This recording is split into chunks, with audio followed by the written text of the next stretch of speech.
Hey everyone, welcome back to today's episode. So I just want to start off by talking about one of my inspirational role models who goes by the name of Niki Lauda. So for those of you who don't know Niki Lauda, he's actually a famous Formula One driver. And as you can imagine, Formula One being a high-risk sport is also quite entertaining to watch. But the reason why he's such an inspiration to me is not because of his successes, in which he had many. In fact, he won 3 Formula One Grand Prix. But the reason why he's such an inspiration to me is because he came back from one of the most catastrophic failures in Formula One. Now, after his first Formula One Grand Prix championship win in 1975, the following year he would race the German Grand Prix at the famous Nürburgring circuit. And in fact, during the second lap of that circuit, he was involved in one of the most horrific crashes in Formula One. And I would consider this as a massive failure on his part because he lost control of his car. But his car actually burst into flames and he was pulled out of a wreckage with third-degree burns. People thought that this guy was going to die. Who would have thought that after a near-death experience like this, where Niki was in a coma and was unlikely to ever race again, would come back only just 40 days after that accident to not only continue racing for Ferrari, but also contend the 1976 World Championships and also win 2 further World Championships in the following years. Niki is every representation of what is needed to overcome failure, demonstrating qualities such as confidence, drive, refusal to take no for an answer, brutal honesty, and willingness to learn. There's a quote from Niki that really resonates with me, and it goes, "I have a reason to look ugly. Most people don't." To me, this quote signifies that even in the wake of failure, we have no legitimate right to find excuses. Instead of accepting the false promise that failure is inevitable and will be our downfall, we must instead pick ourselves up and overcome it. Niki goes on to say, a lot of people criticize Formula One as unnecessary risk, but what would life be like if we did only what was necessary? Well, I personally think it'll be one where we're not learning and developing both as individuals and as a society, where we're not pushing the boundaries of what is possible for that fear of failure that would be holding us back. Which is why in this video, I want to talk about what failure is and also why I think it's important. And finally, I want to touch upon ways we can overcome failure, strategies we can employ to tackle failures head on. So what is failure? Failure is best conceptualized as the gap between your expected and desired outcome. Now, unlike an error, failure focuses more on that global miss of your goal, with a greater emphasis on what the consequences are of that miss. As we know, often when we think of failure, we think of the negative emotions, the impact it has on your self-confidence, self-esteem, and ego. Everyone wants to succeed in life in whatever they do. However, life is full of complexity, and with that complexity comes a lot of uncertainty. Therefore, in order to succeed in life, we must embrace that uncertainty. And in fact, it's not healthy to succeed all the time. There's evidence to actually show this. A recent study that was done in over 9,800 individuals showed that people who had perfectionistic concerns over failure were more likely to experience burnout. We see failure in all aspects of society, from modern pop culture right through to business. Failure only becomes a valuable resource when we learn to analyze it. An analysis of failure requires an interpretation of its causes and consequences, which ultimately leads to learning. Indeed, Stuart Firstein, who's an author of the book Failure: Why Science is So Successful, quotes, "Failure can be even less successful, even wholly incorrect, and still useful." A clear example of the usefulness of failure is seen in the pharmaceutical industry, where over 96% of drugs over the course of 10 years never make it to the patient. Yet the learnings from these failures cannot be understated. For example, did you know that the medication Viagra was originally developed for the treatment of angina, which is a painful heart condition? So despite the fact that this medication failed to show any benefit for angina in those men, what it did show was an unusual side effect now used for erectile dysfunction, and has turned out to be one of the most famous drugs globally, both across pop culture and amongst society. If we dive deeper into the dynamics of failure, it's important to recognize that not every failure necessarily leads to success.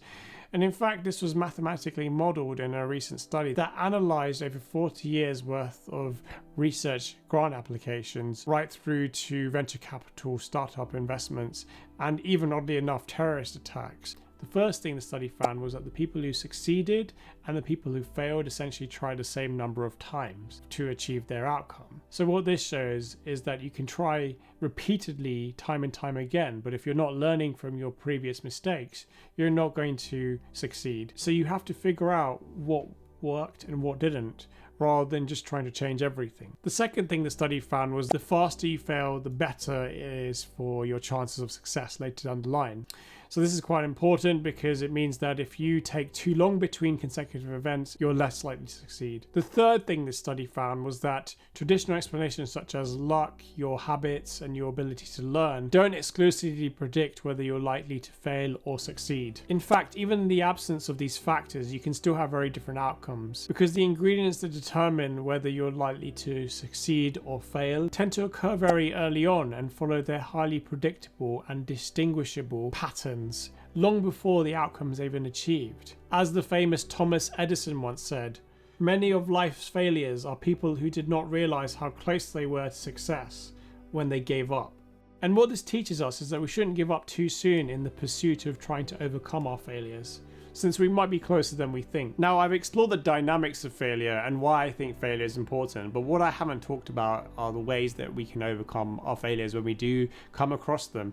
And in fact, there are many strategies that we can employ, but I'm just going to talk about 4. Now, I think the first step to overcoming failure is actually to accept it for what it is.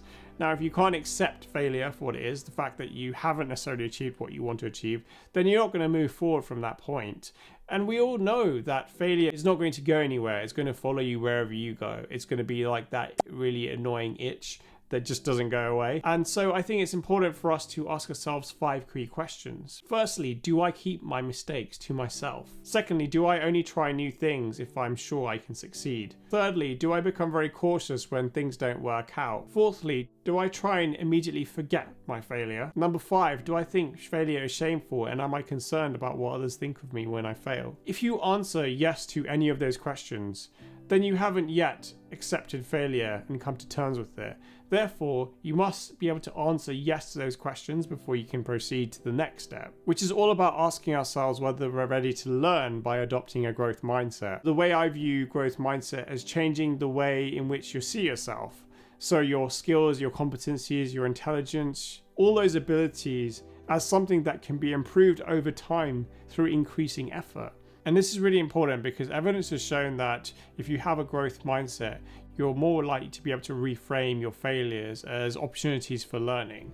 And there's a study that was done in 2007 that looked at over 750 students that were in primary school, and it looked at 2 groups of students. So firstly, those students who had adopted a growth mindset and viewed their intelligence as something that could be improved over time, particularly through trial and error.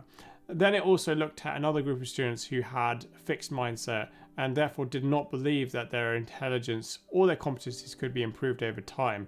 Therefore, their failures were just that. They were just not good enough. And what it found was that students who had adopted a growth mindset performed academically better than those students who didn't. And this is concrete evidence to show that having a growth mindset is important, because what it does is it enables us to shift our perspective on failure. And like I say, learning from failure is an incredible part of personal growth.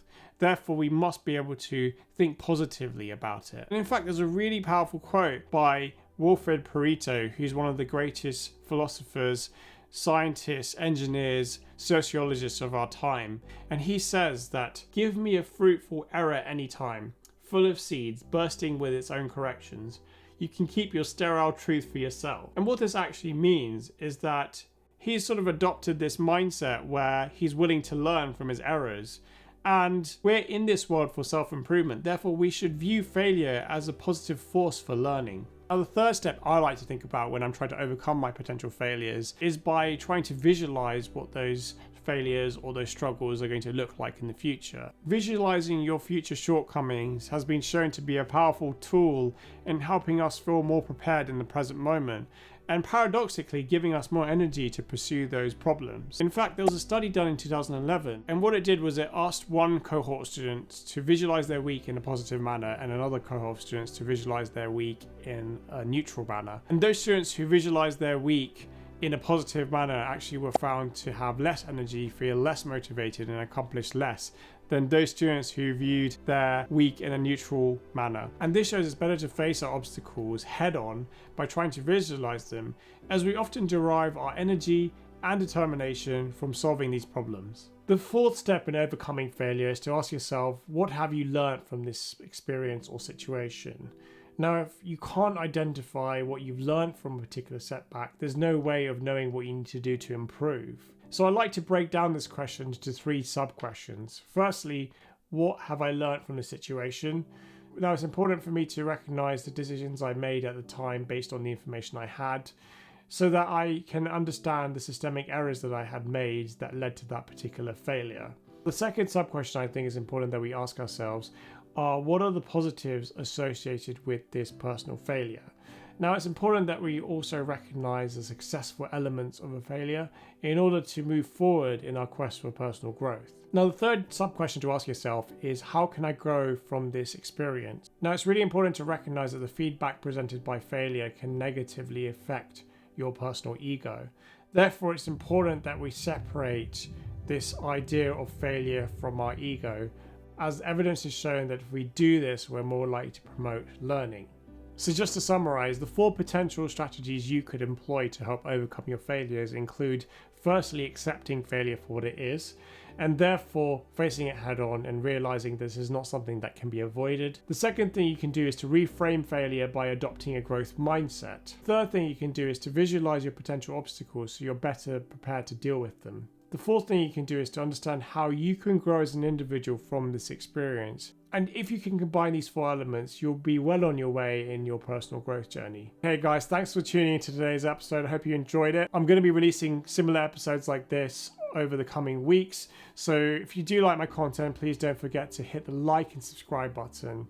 In this episode, we talked about personal failure and why at first it can seem to have a knock-on effect on our personal self-esteem, confidence and ego. However, we realize that failure can give us some insight into what went wrong and what could be improved. It's this opportunity for learning from failure that gives its true meaning, which is why it's such a powerful tool for personal growth. And as you can see from this video, you can definitely overcome your personal failures. Have a really good week, everyone, and I'll see you in the next episode.